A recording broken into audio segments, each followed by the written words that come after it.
प्यारे बच्चों, एनसीईआरटी के ह्यूमन रिप्रोडक्शन चैप्टर में टेस्टिस वाले सेक्शन में एक लाइन लिखी हुई है, other immunologically competent cells are also present. तो बच्चों को ये लाइन कंफ्यूज करता है, तो आइए इसके बारे में समझते हैं।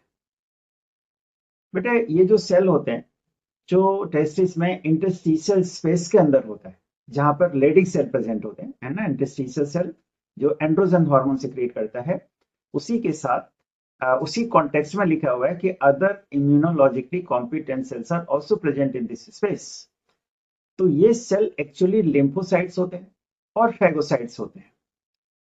तो ये दो सेल बेसिकली टेस्टिस को इन्फेक्शन से बचाने के साथ साथ ये टेस्टिस को इम्यून अटैक से भी बचाता है।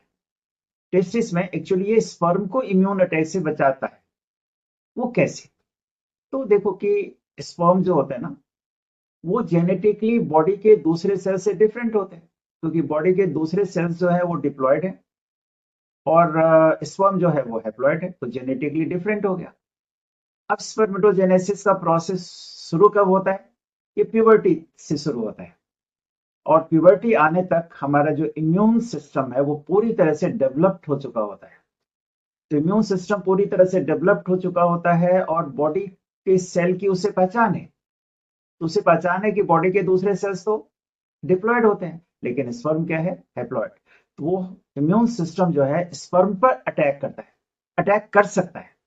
तो उसे बचाने के लिए ये cell, immunologically competent cell, sperm को इम्यून अटैक से बचाने का काम भी करते हैं। I hope you have understood. Thank you.